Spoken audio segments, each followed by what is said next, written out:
দেখা যাক।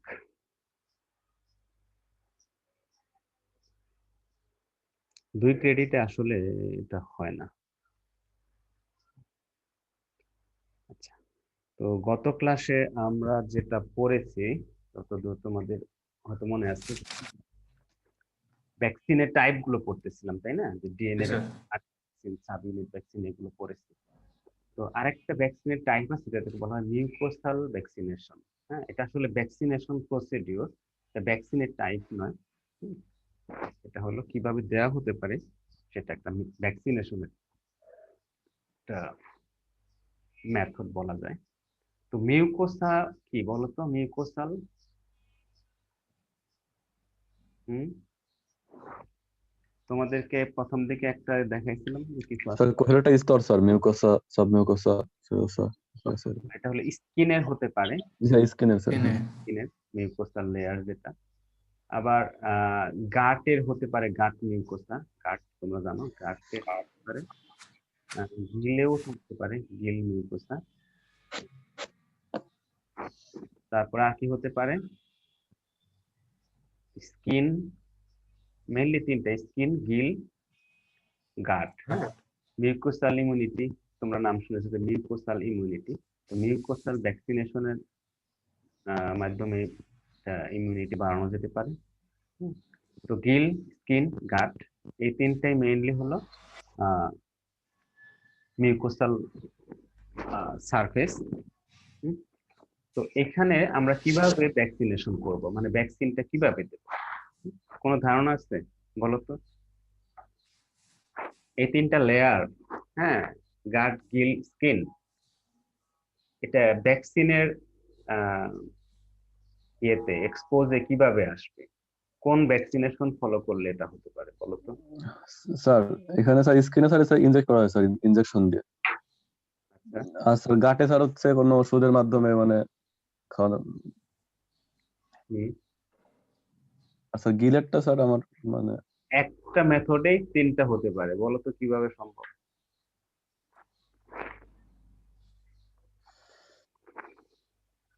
ইমার্সন হতে পারে স্যার। লাইভ ভ্যাকসিনেশন যেটা করে ওখান থেকে তো। ইমারশন যেটা, জি স্যার। ইমারশন আচ্ছা। হলে তিনটাই হতে পারে।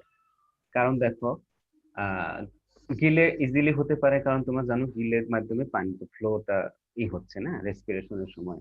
সেটা হচ্ছে স্কিনে তো একদম কন্টিনিউয়াসলি এটা এক্সপোজ হচ্ছে। আর গাটেও কিন্তু হচ্ছে, কারণ পানি যখন দেওয়া হয়, পানি কিন্তু ঘাটের দিকেও কিছুটা ওটার চলে যায়। হুম, পুরোপুরি হয় না ঘাটের, বাট গিল এবং স্কিনে একদম হতে পারে, ঘাটে কিছু কম। তো ইমার্শন ভ্যাকসিনেশনটা আসলে মেইনলি করা হয়। হ্যাঁ, যেটা ডাইরেক্ট ইমার্শন ভ্যাকসিনেশন, অন্যান্য মেথড গুলো আছে, এটা একটা মানে কি বড় একটা তারপরে হতে পারে, এটা তো বুঝোই direct immersion, hyper osmotic infiltrate. তো যখন তোমরা অসমোটিক, এটা জানো যে অসমোটিক প্রেসার, বা যখন কোন একটা মাছকে এমন একটা সলিউশনে রাখা হয়, হ্যাঁ, তো তোমরা তো অসমো রেগুলেশন পড়েছো যে সেটা কি হয়। আহ, যেমন ফ্রেশ ওয়াটারের ক্ষেত্রে কি হবে, যদি হাই সলিউশন থাকে বাইরের দিকে, তখন কি হবে? হুম, ফ্রেশ ওয়াটার ফিশের ক্ষেত্রে তো বাইরের এনভায়রনমেন্টটা তার সল্ট গুলো আগে স্যার হচ্ছে অ্যাবজর্ব হাইপোস। করবে না, সল্ট গুলো অ্যাবজর্ব করবে না যদি বাইরের কনসেন্ট্রেশনটা বেশি থাকে, জি বডি স্যার, সল্ট যাবে। জি স্যার। আর মেরিনের ক্ষেত্রে হলে সেটা উল্টাটা হবে। ডাটা হবে, তাই না? তো মেরিনের ক্ষেত্রে করতে গেলে সেটা দেখতে হবে যে বডি স্যালিনিটিটার সাথে অসমোটিক প্রেসারের সাথে বাইরের অসমোটিক প্রেসার। তো এই সিস্টেম করে অনেক সময় ভিতরে কোনো ধরনের ভ্যাকসিন, যেটা মলিকুল, সেটা প্রবেশ করানো হয়। স্প্রের মাধ্যমে হতে পারে, সেটা অনেকটা ইমার্শনের মতোই হতে পারে, তাই না? স্প্রে করে যেটা করা হয়। আর প্রথমে ultrasound, ultrasound immersion plus ultrasound করা হয়। তোমরা হয়তো এটা শব্দটার সাথে পরিচিত ওইরকম না, যে সনিকেশন যেটাকে বলা হয়, হ্যাঁ, তোমরা হয়তো নাম শুনেছো, যে শব্দের মাধ্যমে, হ্যাঁ, সাউন্ড প্রডিউস করে, হ্যাঁ, ভিতরে কোনো কিছু প্রবেশ করানো। আল্ট্রাসাউন্ড দিয়ে মানে এমন বেশি সাউন্ড দিবে না, সূক্ষ্মভাবে, যে সাউন্ডের ফলে এই ভ্যাকসিন যে মলিকুল, সেগুলো বডিতে বা স্কিনের মাধ্যমে বডিতে প্রবেশ করবে। এটা কিন্তু ইনজেকশন নয়, বাট এটা আল্ট্রাসাউন্ডের মাধ্যমে দেওয়া হয়। একটা পাঞ্চার ইমার্শন, যেটা পাঞ্চার করে, হ্যাঁ, এটা অনেকটা ইনজেকশনের মতো পাঞ্চার করে এটা ভ্যাকসিনটাকে প্রবেশ করানো হয়। তো এইগুলো হলো মিউকোসাল ভ্যাকসিনেশনের প্রসিডিউর। মিউকোসাল ভ্যাকসিনেশন কিভাবে দেওয়া হয়, তো এটা নিয়ে আর ডিটেলস আমরা পড়বো না, ভ্যাকসিনেশন নিয়ে আমরা বলতে গেলে অনেক কিছু বলা যায়। তো আজকে আমরা একটু দেখব, তোমরা ভ্যাকসিনের সাথে রিলেটেড একটা টার্ম, হ্যাঁ, ও দুইটা page চলে আসছে। ভাই, আচ্ছা, এটা জাস্ট একটু জানবো আমরা যে অ্যাপ্লিকেশন অফ ফিশ ভ্যাকসিনেশন। আমরা এখানে জাস্ট একটু দেখবো যে কোন কোন ডিজিজের ক্ষেত্রে আমরা ভ্যাকসিন অ্যাপ্লাই করতে পারি বা ইউজ করতে পারি। ভ্যাকসিনের যে অ্যাপ্লিকেশন গুলো কি কি ক্ষেত্রে হতে পারে, যেমন ভ্যাকসিনেশন এগেইনস্ট ভিব্রিওসিস। তোমরা জানো ভিব্রিওসিস শব্দের সাথে পরিচিত, হ্যাঁ, ভিব্রিওসিস, ভিব্রিও ফ্যামিলির যে ব্যাকটেরিয়া গুলো আছে, ভিব্রিও কলেরি, ভিব্রিও প্যারাহেমোটাইটিকাস, ভিব্রিও অ্যাঙ্গুইলেরাম। বিশেষ করে ভিব্রিও অ্যাঙ্গুইলেরাম বা ভিব্রিও প্যারাহেমোটাইটিকাস ভালনিফিকাস, এই ধরনের ভিব্রিও কিছু ডিজিজ তৈরি করতে পারে। সেগুলোর এগেইনস্টে কিছু ভ্যাকসিন ডেভেলপ করা আছে, যেগুলো ইউজ করা যায় এই ভিব্রিওসিস এর এগেইনস্টে। এবার হতে পারে ফিউরানকিউলোসিস, এটা সাধারণত ট্রাউট, যে স্যামন ট্রাউট ফিশের ক্ষেত্রে ফিউরানকুলোসিস হতে পারে এই ডিজিজটা। তো সেটার এগেইনস্টে করা হয়, যেহেতু এক্সপেন্সিভ ফিশ স্যামন ট্রাউট। এবং এটা আমরা তোমাদেরকে লিস্টটা দেখিয়েছি যে কি কি ভ্যাকসিন অ্যাভেলেবল এবং সেটা কি কি মাইক্রো অর্গানিজমের এগেইনস্টে কাজ করে। তোমাদের সে বড় লিস্টটা আছে, হয়তো প্রথম দিকের ক্লাসেই, ভ্যাকসিনের প্রথম দিকের ক্লাসে আমি দেখিয়েছি। ওইখান থেকে তোমরা দেখলেও বুঝবা যে আসলে কোন ভ্যাকসিনটা কোন মাইক্রো অর্গানিজমের এগেইনস্টে কাজ করে বা তৈরি করা। এগেইনস্ট এন্টেরিক ফটোব্যাকটেরিওসিস হতে পারে, এন্টেরিক সেপ্টিসেমিয়া অফ ক্যাটফিশ, এটার এগেইনস্টে ভ্যাকসিনেশন করা হয়। ইয়ারসিনিয়াসিস, তোমরা জানো ইয়ারসিনিয়া রাকেরি, হ্যাঁ, এই ব্যাকটেরিয়া এগেইনস্টে। স্ট্রেপ্টোকক্কোসিস এবং ল্যাপ্টোকক্কোসিস, এটার এগেইনস্টে করা যায়। পিসি রিকেটসিওসিস, ব্যাকটেরিয়াল কিডনি ডিজিজ, তোমরা জানো বিকেডি, এটা খুবই প্রমিনেন্ট একটা ডিজিজ। তারপরে ফ্লেভোব্যাকটেরিয়ার বিভিন্ন ব্যাকটেরিয়া স্পিসিস, সেগুলো এগেইনস্টে। এটা দেখো ভাইরাল একটা ভ্যাকসিন, যেটা ভাইরাল হেমোরেজিক সেপ্টিসেমিয়া এবং ইনফেকশাস হেমোরেজিক নেক্রোসিস, এই দুইটা ভাইরাসের এগেইনস্টে ভ্যাকসিনেশন করা হয়। বিএইচএসবি যেটা, এটা সাধারণত স্যামন ট্রাউটের জন্য। ইনফেকশাস হেমোপয়েটিক, এটা স্যামন ট্রাউটে হতে পারে, অন্য ফিশের ক্ষেত্রে হতে পারে। ইনফেকশাস স্যামন অ্যানিমিয়া ভাইরাস, যেটা আইএসএবি বলা হয়, হ্যাঁ, এটাও স্যামনের এগেইনস্টে ভ্যাকসিনেশন। কই হারপিস ভাইরাস, কই ফিশের ক্ষেত্রে, কই ফিশের যেটা কই হারপিস, এটা নামই বলা, এই ফিশের নাম অনুযায়ী কই হারপিস ভাইরাস, হ্যাঁ, এটা এগেইনস্টে করা হয়, কই ফিশের এই ডিজিজটা হয়। স্যালমোনেট আলফা ভাইরাস, যেটা তোমরা জানো এসএবি, হ্যাঁ, স্যালমোনেট আলফা ভাইরাস, এই ভাইরাসের এগেইনস্টে। এই স্যালমন আলফা ভাইরাস তোমাদের বলেছিলাম যে এখানে এদের কয়েকটা সাব টাইপ আছে, 6টা, 1 থেকে 6টা সাব টাইপ। প্রত্যেকটার একটু কিছু ডিফারেন্ট প্রপার্টিস আছে। তো অনেক সময় স্পেসিফিক্যালি, ফর এক্সাম্পল, এসিবি 1 এর এগেইনস্টে ভ্যাকসিনেশন এসিবি 2 এর এগেইনস্টে হতে পারে, এসিবি 3 এর এগেইনস্টে হতে পারে। এভাবে ভ্যাকসিনেশন করা হয়। বেটানোডা ভাইরাসের জন্য হতে পারে। বেটানোডা ভাইরাস এটা বড় একটা ভাইরাস ফ্যামিলি, আর ভাইরাল নার্ভাস নেক্রোসিস এই ডিজিজটা তৈরি করতে পারে, ভিএনএন, হ্যাঁ, এর এগেইনস্টে ভ্যাকসিনেশন হতে পারে। সো ভ্যাকসিনেশন আমরা অ্যাকোয়াটিক অ্যানিমেলের ক্ষেত্রে বা ফিশের ক্ষেত্রে আমরা কোন কোন প্যাথোজেনের এগেইনস্টে করতে পারি তার একটা লিস্ট এখানে আমরা এইসব মাইক্রো অর্গানিজমের এগেইনস্টে ভ্যাকসিনেশন করতে পারি বা করা হচ্ছে সোফার। অন্যগুলোর ক্ষেত্রে হয়তো আস্তে আস্তে আসবে। এখন এখানে দেখো, এখানে আমাদের দেশে এখনো কোনো অ্যাপ্রুভ কোনো ভ্যাকসিন নেই, হ্যাঁ, অ্যাপ্রুভ কোনো ভ্যাকসিন ডেভেলপ করা হয়নি। বাইরে থেকে এনে রপ্তানি ইউজ করা হচ্ছে কিনা, তোমরা হয়তো একদিন বলেছিলা যে কিছু একটা ট্রাই করতেছে কোনো একটা কোম্পানি, যাই হোক, কিন্তু কমার্শিয়াল এখনো ওরকম করা হয়নি। তো তো এখন আমরা যে টপিকটা নিয়ে পড়বো সংক্ষেপে সেটা অ্যাডজুভেন্ট নিয়ে পড়বো, যেটা আমরা ভ্যাকসিন নিয়ে পড়লাম। এখন অনেক সময় এই শব্দটার সাথে তোমরা পরিচিত, শব্দটা শুনেছো, অ্যাডজুভেন্ট। অ্যাডজুভেন্টটা কি? হুম, অ্যাডজুভেন্ট কি একটু তোমরা কি বুঝো বলো তো দেখি একটু। হুম। স্যার এটা ওই মিডিয়া হিসেবে ব্যবহার করে স্যার বলেছিলেন যে ভ্যাকসিন। হ্যাঁ, মিডিয়া বা এটা হলো একটা কি কি বলে, আহ সাহায্য, হেল্পার স্যার অনেকটা। হ্যাঁ, হেল্পার, হ্যাঁ বলতে পারো। এটা এটা মানে ভ্যাকসিনের সাথেই দেওয়া হয়। হুম। এবং তোমাদের এটা বলেছি যে কিছু কিছু ক্ষেত্রে এই অ্যাডজুভেন্ট গুলো অনেকটাই ইমিউন স্টিমুলেন্ট হিসেবে কাজ করতে পারে, তাই না? তো এখন adjuvant হলো derived from the term adjuvere which means to help, অর্থাৎ এটা হেল্প করে, এটা একটা হেল্পার, যেটা বললাম তোমরা যে হেল্পার।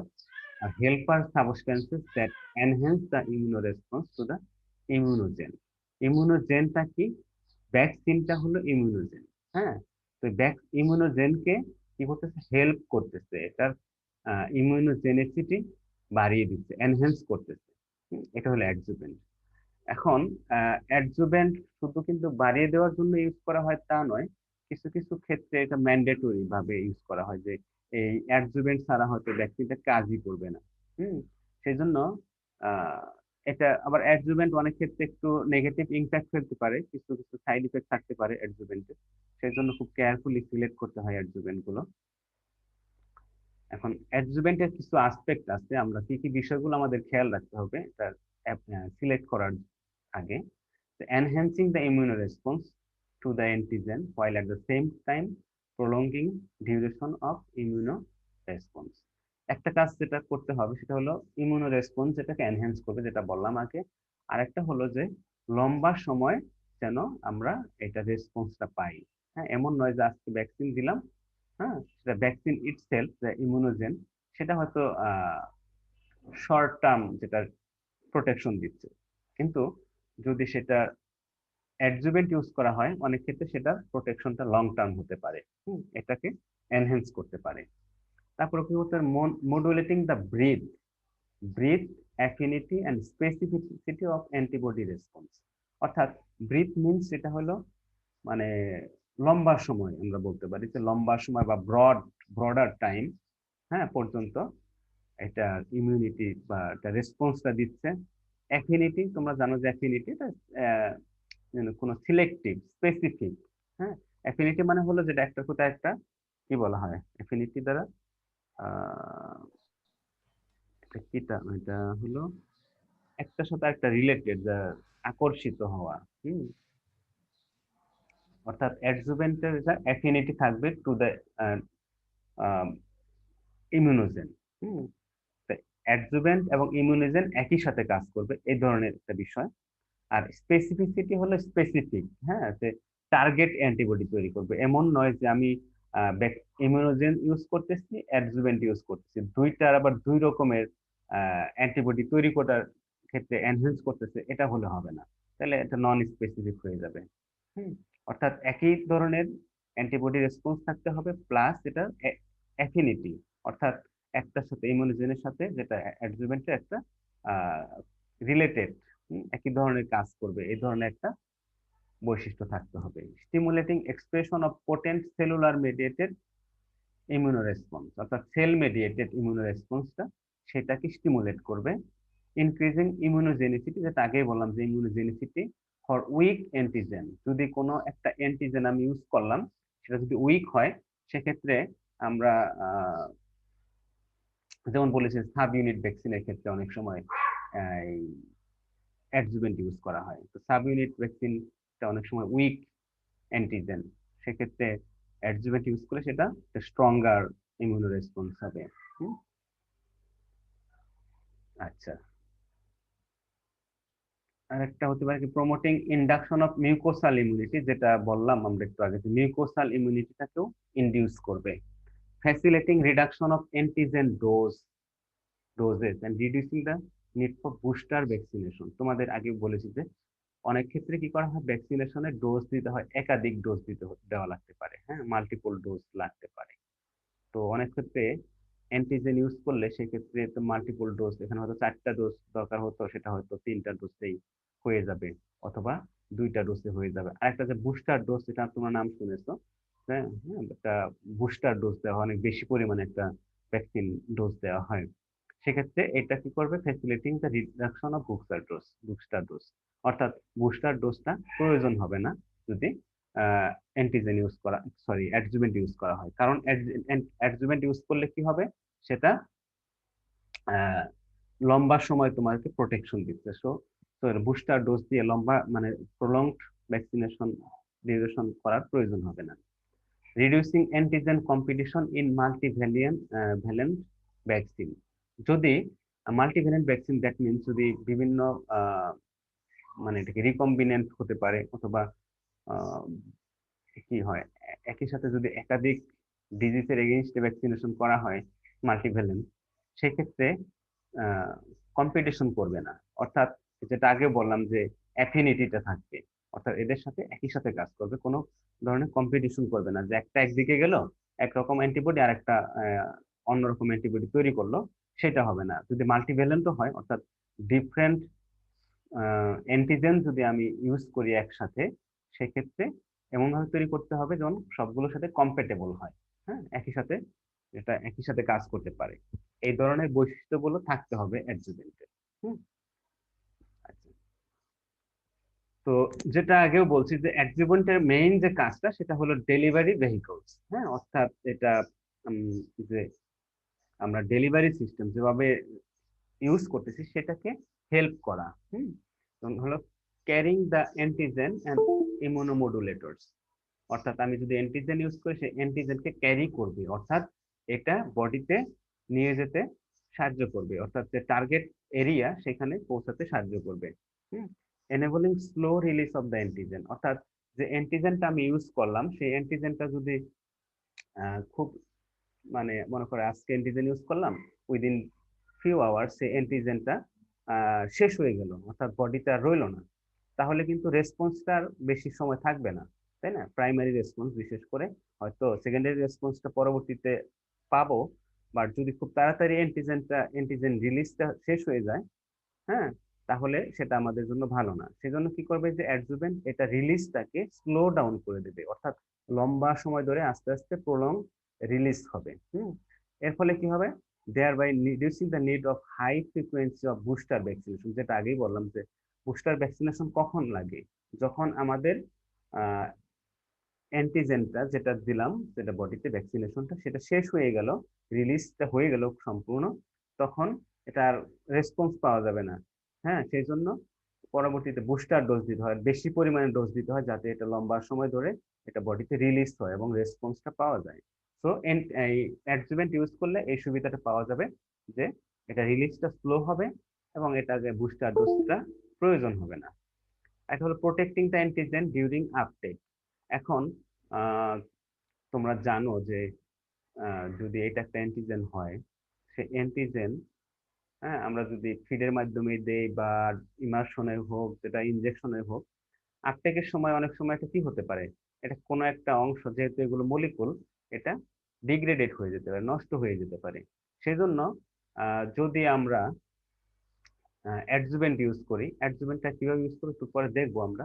যে অ্যাডজুভেন্টটা এমন হতে পারে যেটা কোনো কোটিং হতে পারে, অ্যাডজুভেন্টের কোটিং, হ্যাঁ যে বডিতে প্রবেশ করানো হলো, অথবা এটা হতে পারে দুই প্রান্তে এটা অ্যাডজুভেন্ট লাগানো থাকতে পারে বা অ্যান্টিজেনের, এটা হতে পারে। হুম, সাধারণত যেটা করা হয়, যেটা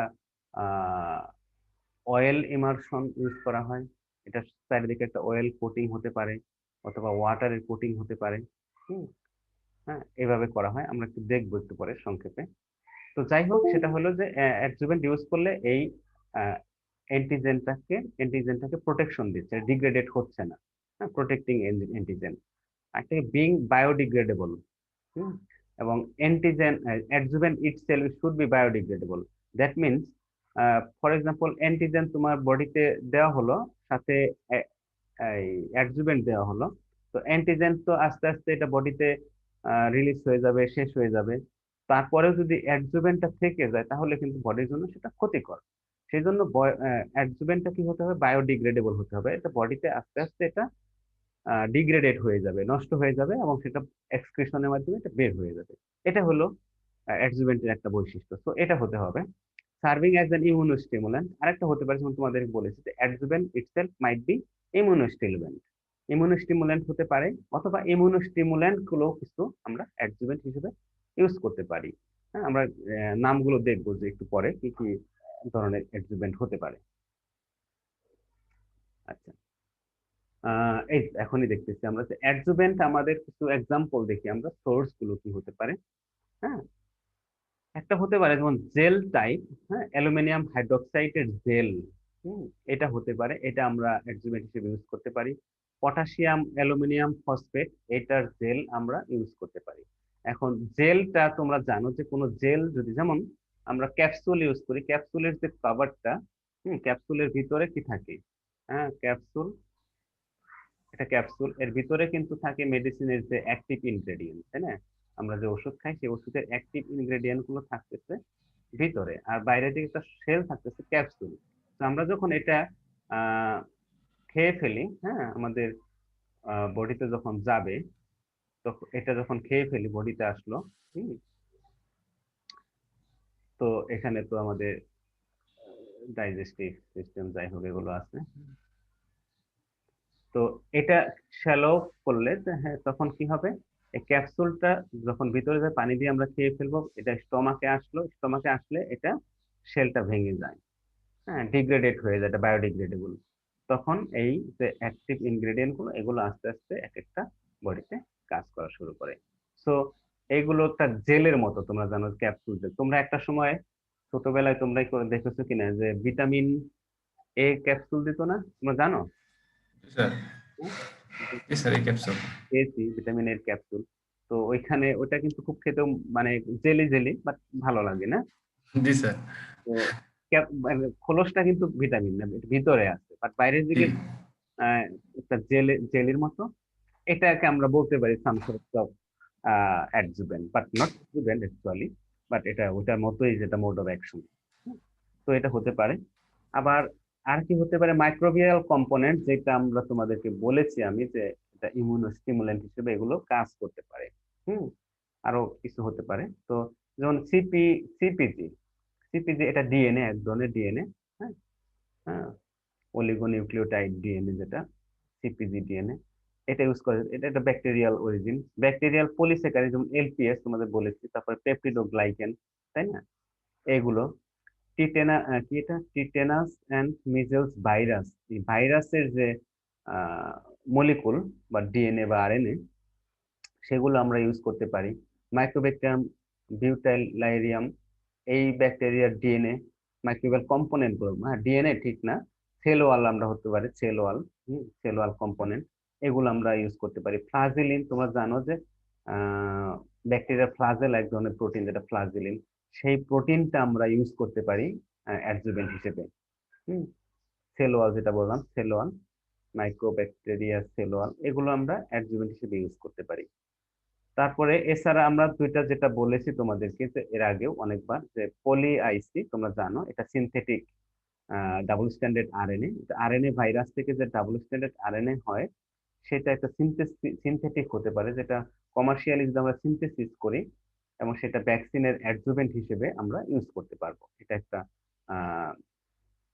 পটেনশিয়াল অ্যাপ্লিকেশন হতে পারে পলি আইসি। একটা বিটা গ্লুকান, যেটা তোমরা জানো, যেটা ইস্ট থেকে হতে পারে বিটা গ্লুকান। এই বিটা গ্লুকানটা, এটা ইউক্যারিওটিক সেল, এটার অনেক ইমিউনোজেনিক প্রপার্টিস আছে, তোমাদেরকে এটা নিয়ে পড়িয়েছি, ইমিউনোস্টিমুলেন্ট, বিটা গ্লুকান, পলি আইসি, এলপিএস, পেপটোগ্লাইকান, এগুলো নিয়ে। তো এগুলো আমরা অ্যাডজুভেন্ট হিসেবে ইউজ করতে পারি। এছাড়া আরো কিছু কিছু আছে, ওয়েল ইমালশন এন্ড ইমালসিফায়ার, বিভিন্ন ধরনের ইমালসিফায়ার আমরা ইউজ করতে পারি, এফসিএ, এফআইএ, হ্যাঁ, মিনারেল হতে পারে, মিনারেল ওয়েল, সরবিটেন্ট, হ্যাঁ, এগুলো হতে পারে। এগুলো এলজিনেট, তোমরা এলজিনেট জানো, মেরিন এলজি থেকে এলজিনেট তৈরি করা হয়। লাইপোজোম, লিপিড থেকে হতে পারে। হ্যাঁ, বায়োডিগ্রেডেবল মাইক্রোস্ফেয়ার হতে পারে, স্যাপোনিন হতে পারে, হ্যাঁ, কাইটিন, কাইটোজান, এটা কিছু ন্যানো পার্টিকেলটাও ইউজ করা যেতে পারে এই যে বিটা গ্লুকান এখানে বলা আছে অবশ্য, বিটা গ্লুকানটা এগুলো বায়োডিগ্রেডেবল, এটা হতে পারে। বিভিন্ন ধরনের সাইটোকাইন, কেমোকাইন, যেগুলো প্রোটিন, হ্যাঁ, ইন্টারলিউকিন, কেমোকাইন, এগুলো ইউজ করা যেতে পারে। ভিটামিন ইউজ করা যেতে পারে, যে ভিটামিন সি, ভিটামিন ই, হ্যাঁ, লেবা, মেজেল, এটা আমার ধারণা নেই এটা সম্বন্ধে। এগুলো আমরা অ্যাডজুভেন্ট হিসেবে ইজিলি ইউজ করতে পারি। এবং তোমরা খেয়াল করে দেখো, আমরা তো অ্যাডজুভেন্ট হিসেবে ইউজ করবো, আর এরা কি নিজেরাই কিন্তু এক একটা মানে ইমিউনোজেনিক কম্পোনেন্ট, তাই না? ভিটামিন ই, সি, এগুলো কিন্তু, এটাও কিন্তু নিজেদের কিন্তু একটা ইমিউনোজেনিক, আর ইমিউনিটি কিন্তু এগুলো বুস্ট করতে পারে, বুস্টিং করতে পারে। হ্যাঁ, তোমরা তো বলেছো যে কেমোকাইন, সাইটোকাইন যদি ইউজ করি, এরা নিজেরাই কিন্তু একটা ইমিউনো রেসপন্স বডিতে ইনডিউস করতে পারে। সো এরা ইটসেলফ দে আর ইমিউনোজেনিক। হ্যাঁ, এছাড়া অ্যাডজুভেন্ট হিসেবে যদি এদের ইউজ করি, এদের সাথে যদি ভ্যাকসিনটা থাকে, তাহলে কিন্তু ডাবল প্রোটেকশন হলো, অর্থাৎ এদের যে রেসপন্সটা তখন কিন্তু অনেক ডাবল হলো। এছাড়া কিছু নেগেটিভ সাইড থাকতে পারে। হ্যাঁ, নেগেটিভ সাইডটা কি হতে পারে বলো তো? ডাবল বুস্টিং হলে প্রবলেমটা কি? হুম,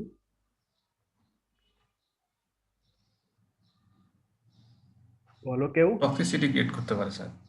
হ্যাঁ, হতে পারে অনেক সময় টক্সিসিটি। আর কি হতে পারে? হুম, আর কি হতে পারে?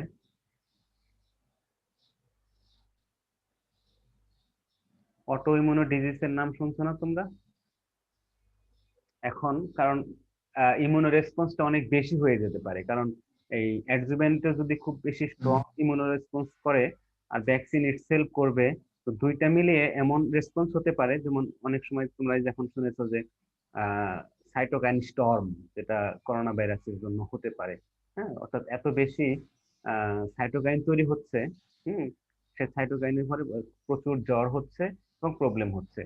তো এই দুইটা মিলিয়ে যদি খুব বেশি ধরনের সাইটোকাইন তৈরি হয় বডিতে, সেক্ষেত্রে কিছু ক্ষতিকর বিষয় থাকতে পারে। হ্যাঁ, এটা কিছু নেগেটিভ সাইড, এটা ভ্যাকসিনেশনের আসলে নেগেটিভ সাইড।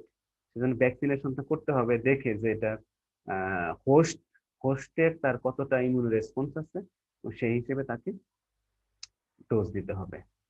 আচ্ছা, আরেকটা জিনিস ইউজ করা হয়, ভ্যাকসিন স্টেবিলাইজার। হ্যাঁ, অ্যান্টিজেনও ইউজ করা হলো, আবার ভ্যাকসিন। তো এটা কিছু স্টেবিলাইজার ইউজ করা হয় যাতে ভ্যাকসিনের শেলফ লাইফটা বেশি থাকে, মেইনটেইন যেন ইমিউনোজেনিক প্রপার্টিসটা থাকে। হ্যাঁ, অনেক সময় যেটা ইউজ করা হয় ইমালসিফায়ার, ইমালসিফায়ার ইউজ করা হয়, সারফেক্টেন্ট, সারফেক্টেন্ট ইউজ করা যেতে পারে, যেগুলো হতে পারে অনেক সময় হাইড্রোফোবিক বা নন হাইড্রোফিলিক পোলার গ্রুপ, হ্যাঁ, ফ্যাটি অ্যাসিড, সেইন, এগুলো ভ্যাকসিন স্টেবিলাইজার হিসেবে ইউজ করা হয়, এবং এগুলো কিছু পোলারিটি থাকে। হ্যাঁ, স্টেবিলাইজার ইউজ করার সময় খেয়াল রাখতে হয় হাইড্রোফিলিক এবং লাইফোফিলিক ব্যালেন্সটা রাখতে হয়। HLB, তোমরা এগুলোর সাথে হয়তো পরিচিত, যে কিছু হাইড্রোফিলিক, দ্যাট মিনস কি, এটা পানির সাথে লেগে থাকবে, তাই না? পানির সাথে লেগে থাকবে। আরেকটা অংশ থাকলো লাইফোফিলিক, লিপিডের সাথে লেগে থাকলো। এখন আমি ভ্যাকসিন ইউজ করতেছি আবার অ্যাডজুভেন্ট। তো অ্যাডজুভেন্ট ভ্যাকসিন, হ্যাঁ, এটা কোনটা লাইফোফিলিক কোনটা হাইড্রোফিলিক, এটা খেয়াল রাখতে হবে। যেমন দুইটা বিষয় থাকে, যখন আমরা একোয়াস মানে ইমালশন যখন তৈরি করব, তোমরা জানো যে ইমালশন একটা একোয়াস ফেজ থাকে। হ্যাঁ, একোয়াস ফেজ, আরেকটা হলো নন একোয়াস ফেজ। তো একটাকে বলা হয় ওয়াটার ইন অয়েল, হ্যাঁ, WO ইমালশন। আরেকটা হয় অয়েল ইন ওয়াটার। তোমরা নাম শুনেছো এই দুইটা টার্মের? না sir, water in oil. Water in oil আর অয়েল ইন ওয়াটার, দুইটা মানে কি? অয়েল মানে এখানে অয়েল, শুধু অয়েল না, এটা লিপিড, ফ্যাট, এই ধরনের হবে আর কি। হুম, আচ্ছা, এটা হলো, মনে করো এই যে মিল্ক, বলো তো মিল্কের মধ্যে কি কি থাকে?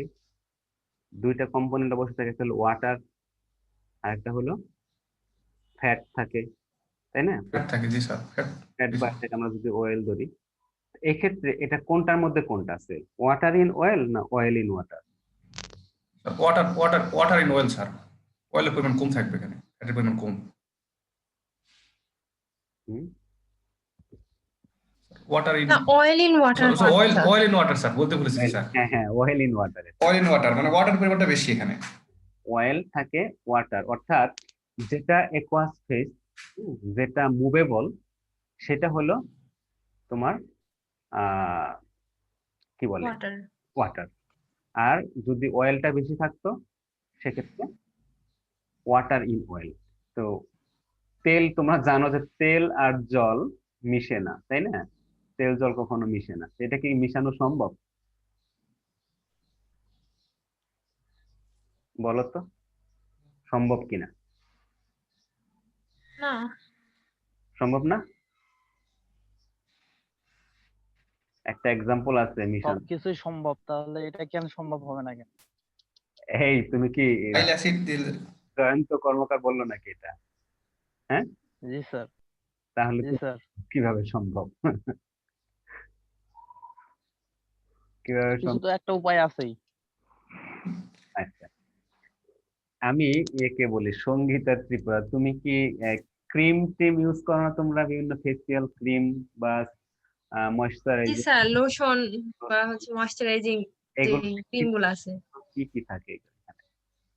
অয়েল ওয়াটার দুইটাই থাকে। আবার গ্লিসারিনে যখন ইউজ করা হয় তখনও ওয়াটার দিয়ে ইউজ করার কথা বলে, কিন্তু অয়েলটা আর গ্লিসারিনটা ওটা ফ্যাটটা আলাদা থাকে মানে। এখন এই যে ক্রিম গুলো ইউজ করা হয়, ক্রিমে কিন্তু ফ্যাট থাকে, অয়েল থাকে, থাকে না? হ্যাঁ, হ্যাঁ, কারণ এটা কিন্তু হেল্প করতেছে তোমাকে ময়েস্ট রাখতে। কারণ শুধু পানি হলে কিন্তু সেটা পানিটা হয়তো আহ বাষ্প হয়ে বের হয়ে যাবে, তাই না? তো এখানে ওয়াটারও থাকতেছে, আবার অয়েলটাও থাকতেছে, কিন্তু সাথে আরো অনেক ধরনের প্রোডাক্ট থাকে, কম্পোনেন্ট থাকে, যে কম্পোনেন্ট দ্বারা এটা অয়েল এবং ওয়াটারকে একত্র করতেছে। যেটা সম্ভব হয় না, কিন্তু এটা, যেটা জয়ন্ত বললা, সম্ভব, কোনো না কোনো উপায় আছে। এখানে বিভিন্ন ধরনের কেমিক্যাল কম্পোনেন্ট, যেগুলো আসলে স্কিনের জন্য ভালো বেশিরভাগ ক্ষেত্রে, স্টেবিলাইজার হতে পারে, অথবা যেটা সারফেক্টেন্টস এর মতো কিছু কিছু ধরনের এমালসিফায়ার থাকে। হ্যাঁ, তো এগুলো তো এমালশন, তোমরা যে ক্রিমটা ইউজ করো এটা কিন্তু একটা এমালশন। হ্যাঁ, সেই এমালশনে এমালসিফায়ার, বিশেষ করে আমার নামগুলো মনে নেই, কিছু আছে যেমন পটাশিয়াম সামথিং, ভুলে গেছি। হ্যাঁ, এটা এগুলো মনে করো কিছু হিট করা হয়, তোমরা কিন্তু গুগল করলে পাবা যে এমালসিফায়ার, যেটা এমালসিফায়ারটাকে হিট করা হয়, হিট করে এখানে তেল দেওয়া হয়। হুম, এরপরে এটা হিট, একটা নির্দিষ্ট হিট হওয়ার পরে এখানে পানি দেওয়া হয়, এবং সাথে সাথে মানে কি করা হয়, স্টায়ার করা হয়। হ্যাঁ, স্টায়ারিং করা হয়, এটা হিট থেকে নামিয়ে এনে স্টায়ারিং করা হয়, পানি দিয়ে স্টায়ারিং করা হয় খুব মানে লম্বা সময় ধরে স্টায়ারিং করে। হুম, এখানে তারপরে কিছু ধরনের আরো ওই যে এমালসিফায়ার বা অন্যান্য ধরনের প্রোডাক্ট, পটাশিয়াম সামথিং ভুলে গেছি, এগুলো সল্ট টাইপের কিছু দেওয়া হয়, দিয়ে এগুলো স্টায়ারিং করে ওভারনাইট রেখে দিতে হয়। হুম, ওভারনাইট রেখে দিলে তখন এটা একটা এমালশন তৈরি হয়, ক্রিমের মতো হয়। হুম, তখন পানি আর তেলটা মিক্সড হয়ে যায়। তো এই ধরনের কিছু প্রসিডিউর ইউজ করা হয় যখন আমরা অ্যাডজুভেন্ট বা স্টেবিলাইজার ইউজ করি। হ্যাঁ, অ্যাডজুভেন্ট বা স্টেবিলাইজার ইউজ করলে তখন এই অয়েল ইন ওয়াটার বা ওয়াটার ইন অয়েল, যেমন মিল্ক একটা এমালশন, এটা এখানে পানিও আছে, তেলও আছে। এটা কিভাবে হলো? এটা ন্যাচারালি। তো এই ধরনের কিছু প্রোডাক্ট তৈরি করা হয়, যেটা পানি তেলের মিশ্রণ। হুম, আচ্ছা, এইভাবে ভ্যাকসিন, অ্যাডজুভেন্ট বা স্টেবিলাইজার এগুলো একসাথে মিক্স করা হয়। হুম, এরপরে কি আছে, এখন আমরা একটু দেখব যে এই যে ভ্যাকসিন আমরা তৈরি করলাম, এই ভ্যাকসিনের কিছু লিগ্যাল রিকোয়ারমেন্টস এবং অথরাইজেশন প্রয়োজন হয়। আমি, আমার ইচ্ছা হলো আমি ভ্যাকসিন তৈরি করলাম এবং সেটা মার্কেটিং করলাম। হ্যাঁ, চাইলেই করতে পারি না, আমাদের কিছু নিয়ম কানুন আছে। হুম, সেইগুলো হলো অথরাইজেশন করা। হ্যাঁ, ম্যানুফ্যাকচারিং অথরাইজেশন। এখন তোমরা দেখতেছো যে করোনা ভাইরাসের ভ্যাকসিন তৈরির ক্ষেত্রে বিভিন্ন ধরনের প্রসিডিউরই করা হয়, স্টেপস আছে বিভিন্ন ধরনের। হুম, একটা ম্যানুফ্যাকচারিং অথরাইজেশন, প্রথমে তোমাকে যে অর্গানাইজেশন আছে, হুম, তাদের কাছে অ্যাপ্লাই করতে হবে, অ্যাপ্লাই করে তোমাকে সেটা অথরাইজেশন নিতে হবে, অনুমোদন নিতে হবে। এরপরে ফুড সেফটি রেসিডিউ লিমিটটা দেখতে হবে, যে ম্যাক্সিমাম রেসিডিউ লিমিট, অর্থাৎ তুমি যে প্রোডাক্ট দিয়ে যে কম্পোনেন্ট দিয়ে ভ্যাকসিনটা তৈরি করবা সেটা রেসিডিউটা বডিতে থাকতেছে কিনা, থাকলে সেটা কতটুকু থাকতে পারে, কত লেভেল পর্যন্ত থাকতে পারে, কত সময় পর্যন্ত থাকে, হ্যাঁ সেটা দেখতে হবে। জেনেটিক্যালি মডিফাইড অর্গানিজম যদি ইউজ করা, অনেক সময় ইউজ করা হয় বিভিন্ন জেনেটিক্যালি মডিফাইড অর্গানিজম ইউজ করে, যেমন আমরা পড়েছি যে প্লাজমিড ইউজ করা হয়, যে ইকোলাইট সেলে এটা করে প্লাজমিড তৈরি করে সেই প্লাজমিড ভ্যাকসিন হিসেবে ইউজ করা হচ্ছে। তো আমরা যে মডিফাইড অর্থাৎ ইকোলাইটাকে মডিফাই করতেছি, এটার একটা লাগবে, তোমাকে অনুমোদন লাগবে যে আমি এইটা ইউজ করব এবং এটা আমি পরবর্তীতে ডেস্ট্রয় করব বা এটা ইনঅ্যাক্টিভেট করব, কিভাবে করব প্রসিডিওর সেটা এক্সপ্লেন করতে হবে। ডিএনএ ভ্যাকসিনের ক্ষেত্রে তোমাকে খেয়াল রাখতে হবে যে ডিএনএটা ইউজ করলাম, সে ডিএনএটা বডিতে কোনোভাবে ইন্টিগ্রেট হয় কিনা, হ্যাঁ হোস্টের বডিতে গিয়ে সেটা কোনো ধরনের ইন্টিগ্রেট হচ্ছে কিনা, এটা লম্বা সময় সে বডিতে থেকে যাচ্ছে কিনা, কোনো ধরনের মিউটেশন হচ্ছে কিনা, হ্যাঁ বা এনভায়রনমেন্টে চলে গিয়ে এনভায়রনমেন্টের কোনো ধরনের জেনেটিক পলিউশন তৈরি করতেছে কিনা, সেই বিষয়টা কনফার্ম করতে হবে। হুম। আরেকটা হলো prohibition of use of certain vaccine. এখন এটা কিছু লিগাল নিয়ম আছে যে কিছু কিছু ভ্যাকসিন কিছু কিছু দেশে ইউজ করার রুলস নেই। ফর এক্সাম্পল বাংলাদেশে যদি কোনো একটা ভ্যাকসিন আমদানি করা হয় এবং এমন একটা ডিজিজের জন্য করা হলো যে ডিজিজটা বাংলাদেশে একটা সময় ছিল এখন নেই, সো তখন ওইটার ক্ষেত্রে এটা প্রহিবিট করবে যে ওই ভ্যাকসিনটা কেনার অনুমোদন দেওয়া হবে না, হ্যাঁ কারণ ওই ভ্যাকসিনের প্রয়োজন নেই। হুম। তো যদিও সেটা অথরাইজেশন তোমার থাকতে পারে যে হ্যাঁ আমি এটা আমার অনুমোদন আছে আমি কিনবো, বাট যদি ওই ডিজিজটাই দেশে আর না থাকে, যদি এরাডিকেট হয়ে যায়, তাহলে ওই ভ্যাকসিনটা তোমাকে অনুমতি দেওয়া হবে না, যদিও তোমার সেটা বেচার বা মার্কেটিং করার অনুমোদন আছে। ঠিক আছে। একটা তো use vaccine that are not authorised, এটা তো অবশ্যই যে তোমার এই ভ্যাকসিনটা অথরাইজড না আমাদের দেশে, হ্যাঁ এটা হতে পারে অন্য দেশে অথরাইজড বাট এ দেশে নয়, তো সেক্ষেত্রে তুমি ওই ভ্যাকসিনটা আহ তুমি ইউজ করতে পারবা না, বা এটা বাজারজাতকরণ মার্কেটিং সেটা করতে পারবা না। আর এছাড়া কিছু regional rules and competent authorities থাকতে পারে, এটা যেটা বললাম যে কিছু রিজিওনাল থাকতে পারে, যেমন ইইউ তে থাকতে পারে, হ্যাঁ ইইএ ইউরোপিয়ান ইকোনমিক এরিয়া, যেটা সব কান্ট্রি, সেই সব কান্ট্রি তাদের একটা নিজস্ব রুলস রেগুলেশন আছে। বিশেষ করে আহ ইউরোপিয়ান কান্ট্রিগুলোতে প্রচুর ভ্যাকসিন ইউজ করা হয়, বিশেষ করে স্যামন ট্রাউট এসব ফিশের জন্য। তো তাদের একটা ইউরোপিয়ান ইউনিয়নের একটা রুলস রেগুলেশন আছে ভ্যাকসিন ইউজের, যে তুমি সে ভ্যাকসিনটা কোন লেভেল পর্যন্ত এটা ট্রায়াল করার পরে তুমি অ্যাপ্লাই করতে পারো, মার্কেটিং করতে পারবা সেটা। ইউনাইটেড স্টেটস এ ওদের নিজস্ব রুলস রেগুলেশন আছে, জাপানেও এদেরও রুলস রেগুলেশন আছে। তোমরা চাইলে এগুলো আলাদাভাবে দেখতে পারো যে কি কি প্রসিডিউর ফলো করতে হয়। এছাড়া অন্যান্য কিছু রিলেভেন্ট অর্গানাইজেশন আছে, যেটা ওআই হতে পারে, এফএও হতে পারে, ডাব্লিউএইচও। তো এদের আবার কিছু রুলস রেগুলেশন যেগুলো আবার সব দেশকেই মানতে হবে, হ্যাঁ এটা যেহেতু একটা ইন্টারন্যাশনাল অর্গানাইজেশন, সেগুলো রুলস রেগুলেশন মানতে হবে। এফএও, ডাব্লিউএইচও তোমরা জানো, ওআই এগুলো মানতে হবে। এগুলো মানার পরেও আরো কোন নির্দিষ্ট কান্ট্রি তাদের নিজস্ব কিছু রেগুলেশন ইম্পোজ করতে পারে, যে এটার সাথেও প্লাস কিছু লোকাল বা রিজিওনাল রুলস রেগুলেশন সেগুলো দরকার হতে পারে। এখন আমি একটু তোমাদের দেখাবো জাস্ট হালকা বাংলাদেশের যে গাইডলাইন সেটা কি। এটা একটু আমি স্টপ করে একটু দেখি।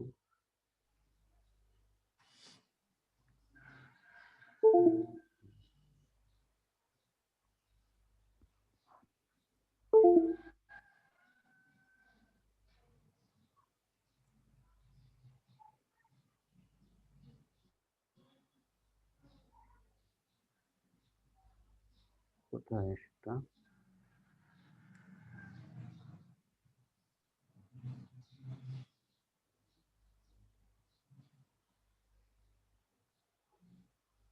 তুমি স্লাইডটা দেখতে পাচ্ছ? জি স্যার। এখানে তুমি দেখো যে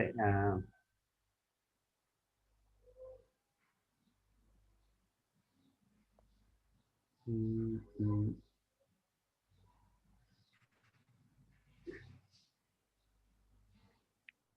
এখানে দেখতে পাও তোমরা যেটা গাইডলাইন্স অন এনিম্যাল ভ্যাকসিন, হ্যাঁ, এনিম্যাল ভ্যাকসিনের কিছু গাইডলাইন এখানে বলা আছে। এটা হলো বাংলাদেশের এটা কাদের, তোমরা জানো যে ওষুধ প্রশাসন অধিদপ্তর, ডিজিডিএ। এতে এদের গাইডলাইন এটা। তো এখানে এখানে বিস্তারিত বলা আছে যে কিভাবে তুমি একটা ভ্যাকসিন ডেভেলপ করতে চাইলে তুমি কিভাবে কোন প্রসেসে তোমাকে প্রসিড করতে হবে, কি কি অনুমোদন লাগবে। হ্যাঁ, আমি তোমাদের ডিটেলসে যাব না। এখানে যে এটা কমিটি আছে, হ্যাঁ, কমিটির কিছু মেম্বার আছে, কারা কারা মেম্বার তোমরা এখানে আহ, দেখতে পাচ্ছ যে এখানে বাংলাদেশ এগ্রিকালচার ইউনিভার্সিটির লোকজন আছে, তারপরে এখানে আছে বাংলাদেশ ইউনিভার্সিটি অফ হেলথ সায়েন্সের লোকজন আছে, তারপরে ন্যাশনাল রেফারেন্স ল্যাবরেটরির লোকজন আছে, তারপরে এখানে আছে ডিরেক্টর LRI ল্যাবরেটরি এখানে। তারপরে এটা কি নিচের দিকে আসে না কেন? তো ঝামেলা।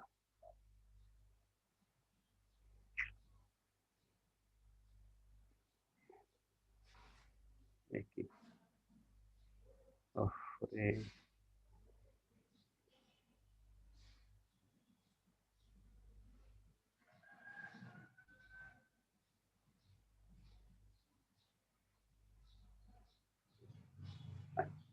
দেখতে পাচ্ছ কি ছোট ছোট লেখা? জি স্যার। তো কন্টেন্টে না, এটা ভালো দেখা যাচ্ছে না।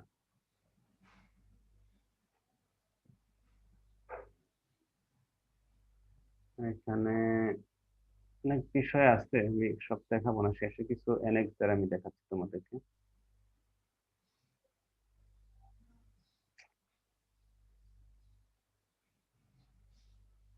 ও, পারে না কেন? দেখো এখানে যে অ্যানেক্সার গুলো, অ্যানেক্সার 1 মানে কি কি বিষয় আছে, বাংলাদেশে কি কি ভ্যাকসিন অ্যাভেলেবল, হ্যাঁ, এখানে একটা তার লিস্ট আছে। এটা ফিশের জন্য তোমরা দেখো এখানে খেয়াল করে, এটা 2018 সালে করা। হ্যাঁ, এখানে ফিশের জন্য কোনো ই নেই, পোল্ট্রির জন্য আছে, পোল্ট্রি ভ্যাকসিনের আছে, poultry vaccine, Newcastle disease vaccine, infectious bursal disease, হ্যাঁ, এভিয়ান ইনফ্লুয়েঞ্জা, পিজিওনে আছে। লার্জ এন্ড স্মল এনিম্যাল ভ্যাকসিনের জন্য যেমন আছে foot and mouth disease vaccine, anthrax vaccine আছে, হেমোরেজিক সেপ্টিসেমিয়া, হ্যাঁ, স্কিল্ড ভ্যাকসিন, লাইভ ভ্যাকসিন, হ্যাঁ, এগুলো আছে। Mastitis, kill, goat goat pox vaccine, এটা লাইভ, এগুলো আছে। আচ্ছা, এটা হলো পোল্ট্রি। কিছু আছে হলো ইম্পোর্ট ভ্যাকসিন, হ্যাঁ, তো কি কি ভ্যাকসিন গুলো ইম্পোর্ট করা হয়েছে বাংলাদেশে, আগের গুলো হলো বাংলাদেশে তৈরি করা, এটা হলো ইম্পোর্ট করা, এইসব ভ্যাকসিন গুলো ইম্পোর্ট করা যেতে, হ্যাঁ, অনেকগুলোই আছে। Registration, registration process flow for vaccine manufacturing, কি কিভাবে তোমাকে রেজিস্ট্রেশন করতে হবে তার এখানে প্রসিডিউর গুলো দেয়া আছে এখানে, হ্যাঁ, কিভাবে তুমি প্রসিড করবা অ্যাপ্লিকেশন করার জন্য। তারপরে এখানে তুমি একটু দেখে নিও, আমি তোমাদের পাঠিয়ে দেবো এটা। এটা লোকালি ম্যানুফ্যাকচার অ্যানিমাল ভ্যাকসিনের জন্য কি কি স্টেপস আছে, স্টেপ ফর রেজিস্ট্রেশন, এগুলো। হুম, এখানে registration process flow for import of animal vaccine, যদি তুমি অ্যানিমাল ভ্যাকসিন ইম্পোর্ট করতে চাও বাইরে থেকে, তাহলে তোমাকে কি কি স্টেপ ফলো করতে হবে সেগুলো আছে এখানে। এখানে হলো general equipment list for vaccine manufacturing, তুমি ভ্যাকসিন তৈরি করতে চাইলে, কোম্পানি তৈরি ডেভেলপ করতে চাইলে তোমার কি কি ধরনের ফ্যাসিলিটিস থাকতে হবে, ইকুইপমেন্ট থাকতে হবে, তারই এখানে এখানে একটা লিস্ট আছে। হুম, অনেক বড় লিস্ট, অনেক কিছু লাগবে। কোয়ালিটি কন্ট্রোল করতে হবে, সেক্ষেত্রে তোমার অনেক জিনিস লাগবে। হ্যাঁ, হিউম্যান রিসোর্স এরিয়া ওর এক্সপার্টাইজ, কোন কোন বিষয়ের এক্সপার্ট তোমার লাগবে, মাইক্রোবায়োলজি লাগবে, ভেটেরিনারি সায়েন্সের লাগবে, বায়োটেকনোলজি, জেনেটিক ইঞ্জিনিয়ারিং এর লোক লাগবে, biochemistry, molecular biology, biostatistics, pharmacy, chemistry, applied chemistry, biomedical, এসব ক্যাটাগরির লোক তোমার লাগবে। এবং এখানে ফ্লো চার্ট আছে ভ্যাকসিন, লাইভ ভ্যাকসিন, হ্যাঁ, এটা লাইভ ভ্যাকসিনের যদি তুমি আহ, তৈরি করতে চাও, বা এটা নিয়ম কি বলে রেজিস্ট্রেশন করতে চাও, বা অনুমোদন নিতে চাও তাহলে তোমাকে কিভাবে প্রসিড করতে হবে তার এখানে একটা অনেক মানে গুলো বিষয় আছে, ফ্লো চার্ট এখানে আছে, সেন্ড টু প্যাকেজিং পর্যন্ত, লেবেলিং, প্যাকেজিং, প্রোডিউসিং, সব সব বিষয়গুলো এখানে আছে। এগুলো তোমরা এমনি একটু দেখে নিতে পারো। হুম। এরপরে লাইভ ভ্যাকসিন ছাড়া এরপরে আসতে হলো কিল্ড ভ্যাকসিন। তুমি যদি তৈরি করতে চাও কিল্ড ভ্যাকসিন, সেক্ষেত্রে তোমাকে কি করতে হবে? হুম, সেটার এখানে কিছু দেখো এখানে এই জিনিসপত্র তোমাকে কিনতে হবে। হ্যাঁ, জিনিসপত্র কেনা। এরপরে আছে এখানে prepare the excipient and do the autoclaving, plastic vials transport to material airlock। এরপরে এখান থেকে এখানে কালেক্ট এএমআর এন্ড এক্সিপিয়েন্ট, অনেক অনেকগুলো স্টেপ আর কি। ঠিক আছে, এরপরে তোমাকে এখানে আসবে, হ্যাঁ, একটার সাথে আরেকটা রিলেটেড। ফাইনালি তখন স্টেরিলাইজেশন। ওকে, তো এই স্টেপস গুলো ফলো করতে হবে। এরপরে ডাইলুয়েন্ট তৈরি করা। ডাইলুয়েন্ট মিন্স তোমার যে ভ্যাকসিন তৈরি করার পরে ভ্যাকসিনটাকে ডাইলুশন করা, আর কনসেন্ট্রেশন বেশি থাকলে সেটাকে অপটিমাম কনসেন্ট্রেশন করে প্যাকেজিং করা, সেটার প্রসিডিউর। আর এখানে হলো form of undertaking to accompany an application for an import license. Import লাইসেন্সের জন্য তোমাকে যেভাবে অ্যাপ্লিকেশন করতে হবে তারই একটা ফর্মেট দেয়া আছে এখানে, গাইডলাইন। এই হলো মোটামুটি গাইডলাইনের বিষয়গুলো। ভিতরে আরো অনেক কিছু লেখা আছে, তোমরা এমনি একটু পড়ে নিও। তোমাদের এমনিতেও কাজে লাগবে এটা যদি তোমরা পড়ো। যেমন কিছু টার্ম আছে, হ্যাঁ, যেসব ভ্যাকসিনেশন রিলেটেড কিছু টার্ম, যেগুলো তোমাদের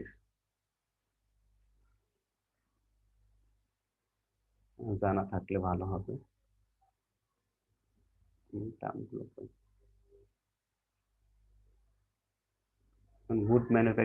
good practice for quality control in laboratories. এখানে কিভাবে তুমি গুড প্র্যাকটিস করতে পারবা, কি কি বিষয়ে মাথায় রাখতে হবে।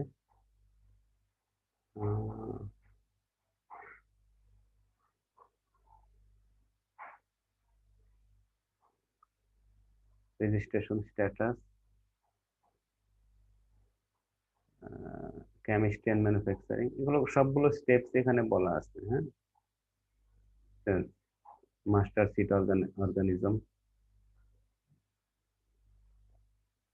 যাই হোক, এটা একটু বেশি ডিটেলস দরকার নেই জানা, জাস্ট এমনি তোমরা একটু আইডিয়া রাখবা। ঠিক আছে, ভ্যাকসিনেশন আমি এখানে আজকে শেষ করব। হ্যাঁ, তো তোমাদের যদি কোনো প্রশ্ন থাকে তোমরা একটু বলতে পারো, জিজ্ঞেস করতে পারো। কারো কোনো প্রশ্ন আছে? হুম। মিউকোসাল ভ্যাকসিনেশনের মুড যে ইয়েটা আছে স্যার, এখানে তো প্রথম দিকে স্লাইডে স্যার, ওখানে একটা। আমি তো মোড অফ অ্যাকশন আসলে পড়াইনি এখানে। আমি জাস্ট ওইটা, তুমি মিউকোসাল বলছিলে না? জি স্যার, ওইখানে স্যার 2 নাম্বার স্লাইডে স্যার, প্রশ্নটা কি? দাঁড়াও আমি এটা, ওইখানে কি একটা ছিল স্যার। আমি দাঁড়াও আমি এটা স্টপ করতে হবে। তারপরে আমি কোথায় আছে?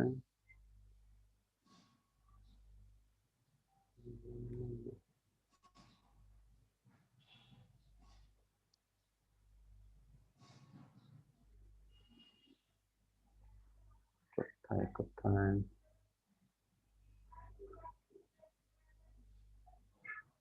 দেখি, আর এইগুলো কেন, একটু ওয়েট করো।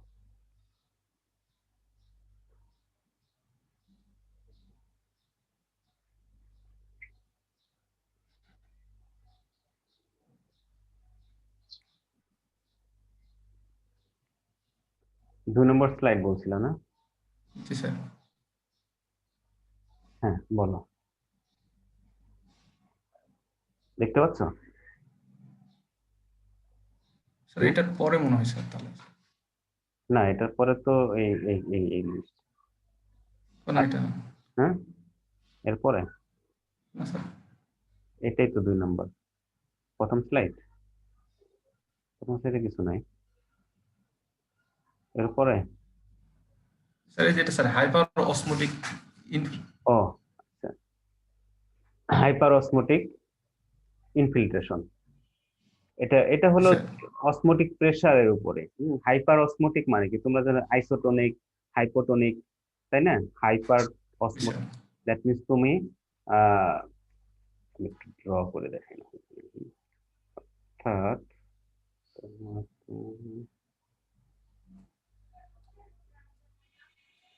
অর্থাৎ তুমি ফিশটাকে এমন একটা জায়গায় রাখবা যেটার বাইরের দিকে, এটা হলো হাইপার অসমোটিক। দ্যাট মিন্স এখানকার কনসেন্ট্রেশন অনেক বেশি, যেখানে তোমার ভ্যাকসিন সলিউশনটা আছে। হুম, তো ভ্যাকসিন সলিউশনটা আছে এখানে, কনসেন্ট্রেশন বেশি, তখন কি হবে, এখান থেকে সল্ট মলিকুল গুলো তখন বডিতে যাবে, ফিশের বডিতে, যেহেতু এখানে কনসেন্ট্রেশনটা কম। হুম, তখন এই যে একটা ফ্লো হচ্ছে, ফিল্ট্রেশন যেটা ইনফিল্ট্রেশন বলি এটাকে, এটার মাধ্যমে ভ্যাকসিন মলিকুল গুলো, প্রোডাক্ট গুলো বডিতে যাবে। হ্যাঁ, তোমরা যেমন পড়েছো না ছোটবেলায় যে আলুকে যদি পানির মধ্যে রেখে দেওয়া হয়, তখন আলু কি হয়, আলু পানিটা নিয়ে নেয়, তাই না? জি স্যার, নিয়ে নেয় না? আলু কিসমিস। হ্যাঁ, কিসমিস ফুলে যায় করে। তো এটা সেরকম যে ইনফিল্ট্রেশন হচ্ছে, হাইপার অসমোটিক এনভায়রনমেন্ট বাইরের দিকে, ভিতরে কনসেন্ট্রেশন কম। তো এখানে থেকে এটা মলিকুল গুলো চলে যাবে। বুঝতে পারছো? জি স্যার। আর স্যার কোশ্চেন বলো, স্যার আমার একটা কোয়ারি ছিল স্যার। বলো। স্যার ওই যে ওটা বুঝতে পারিনি স্যার, যে নেট ছিল না স্যার, তেলের অয়েল আর কিভাবে করা হয় স্যার? অয়েলের সঙ্গে বললেন তখন স্যার, হুম হুম স্যার ওটা বুঝতে পারিনি তখন স্যার, নেট ছিল না। আচ্ছা, ওইটা আসলে আমি তো প্রসিডিওরটা এক্স্যাক্টলি ওই বলিনি, যেটা হয়েছে মানে মেথডটা যেটা, যে তুমি কি প্রসিডিওর বুঝোনি না বিষয়টা বুঝোনি? না স্যার, কিছু তখন শুনতে পারিনি, কিছু নেট ছিল না ও স্যার। আচ্ছা, তো এমনি তো সাধারণত পানি আর তেল মিশে না, তাই না? কোনোভাবেই তোমাকে যদি দেওয়া হয় তুমি মিশাতে পারবা না, আলাদা হয়ে যাবে। হ্যাঁ, পানি আর তেল আলাদা হয়ে যাবে। তো মিশানোর জন্য কি করা হয়, মিশানোর জন্য কিছুটা মানে ফিজিক্যাল ফোর্স বা ফিজিক্যাল কিছু অ্যাপ্লিকেশন অ্যাপ্লাই করা হয়, যার ফলে এটা মিক্সিং হয়। হ্যাঁ, মানে একটা জোর করে মিশানো, সেই জোর করে মিশানোর ক্ষেত্রে কিছু আছে, যেমন ইমালসিফায়ার ইউজ করা হয়। কারণ পানি আর তেলে সেটা একটা ইমালশন তৈরি হবে। যেমন মিল্কে কি, মিল্ক কিন্তু একটা ইমালশন, তাই না? এখানে আহ, তেলও আছে, তেল বলতে এখানে ফ্যাট আছে, আবার সাথে ওয়াটার আছে, অন্যান্য কম্পোনেন্ট আছে, বাট এই দুইটা মেইন। সেখানে কিন্তু তারা কিন্তু দিব্যি মিশে আছে, তাই না? যদিও এদেরকে এগুলো আলাদা করা যায়, বাট এগুলো দিব্যি খুব সুন্দরভাবে মানে একই সাথে বসবাস করতেছে। এটা ন্যাচারালি তৈরি হচ্ছে। তো আমরা আর্টিফিশিয়ালি সেটা কিভাবে আমরা এটা করব? তো আর্টিফিশিয়ালি যেটা করা হয়, আমরা যদি ওয়াটার ইন অয়েল যদি হয়, দ্যাট মিন অয়েলের পরিমাণটা বেশি থাকবে, ওয়াটার কম থাকবে, তাই না? সেটা আমরা কিভাবে তৈরি করব? সেটা তৈরি করার জন্য যেটা করা হয়, প্রথমে এই ইমালসিফায়ার ইউজ করা হয়। ইমালসিফায়ার বা বিভিন্ন ধরনের সল্ট জাতীয় প্রোডাক্ট ইউজ করা হয়, কম্পোনেন্ট ইউজ করা হয়। যেটা যেমন ক্রিম ইউজ করা হয়, মেয়েরা বা ছেলেরাও ইউজ করে, সানস্ক্রিন বলো বা বডি লোশন বলো বা ক্রিম বলি আমরা, ময়েশ্চারাইজিং ক্রিম, সেগুলোতে আমরা ওয়াটারও থাকে এবং অয়েল থাকে। তো অয়েলের পরিমাণটা বেশি থাকে, সাথে ওয়াটারটাও থাকে। এটা দ্যাট মিনস ওয়াটার দিয়ে অনেকটা অয়েলের কম্পোনেন্টকে ওয়াটার দিয়ে কোটিং করা। অর্থাৎ বাইরের দিকে কোটিং এই টাইপের, কিন্তু এটা এমালশন, এটা একটা মিশ্রণ থাকে। হুম, মিশ্রণ থাকে। তো সেটা যে আমরা তৈরি করতে পারি অনেক সময় ইমালশন, ইমালসিফায়ার যেটা যেটা লিকুইড, সেটাকে আমরা বয়েল করি। বয়েল করে এখানে তেল দেওয়া হয়, সেটাও বয়েল করা হয়। একদম একটা নির্দিষ্ট সময় পর্যন্ত একটা নির্দিষ্ট হিটে বয়েল করা হয়। বয়েলিং হয়ে গেলে এটা এখান থেকে নামিয়ে এনে এখানে পানি দেওয়া হয়, নির্দিষ্ট পরিমাণ পানি। এবং এই সময় স্টায়ারিং করা হয়, প্রচুর পরিমাণে স্টায়ারিং করা হয়।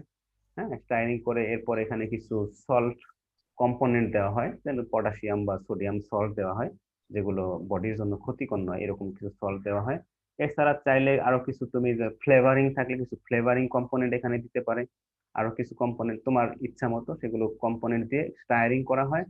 স্টায়ারিং করার ফলে, ইমালসিফায়ার থাকার ফলে, অন্যান্য সল্ট থাকার ফলে এইখানে এটা একটা মিশ্রণ তৈরি হয়। হুম, এবং এই মিশ্রণটা যদি ওভারনাইট রেখে দেওয়া হয় তখন এটা একটা ক্রিমের মতো হবে, যেটা বডি লোশন বলি বা ময়েশ্চারাইজিং ক্রিম বলি, সেই ক্রিমের মতো হবে। তখন এই ক্রিমটা তুমি ইউজ করতে পারো। এটা যে একটা হলো, এটা ওয়াটার ইন অয়েল, এক ধরনের ইমালশন। হুম, এইভাবে তৈরি করা যেতে পারে। তো একই প্রসিডিওরে, হ্যাঁ, আমরা ভ্যাকসিন অ্যাডজুভেন্ট আমরা ভ্যাকসিনে ইউজ করতে পারি, সাথে কিছু স্টেবিলাইজার আমরা দিতে পারি। এইভাবেই ভ্যাকসিনেশনটা, এটা আরো অনেক ধরনের সফিস্টিকেটেড টেকনোলজি ইউজ করা হয়, ম্যানুয়ালি তো আর করা হয় না, কমার্শিয়ালি যেগুলো বড় বড় ইন্ডাস্ট্রিতে হয়। তো এইভাবে আর কি, বুঝতে পারছো কিছুটা? হুম। জি স্যার, জি স্যার। আচ্ছা, আর কোনো প্রশ্ন থাকলে বলো।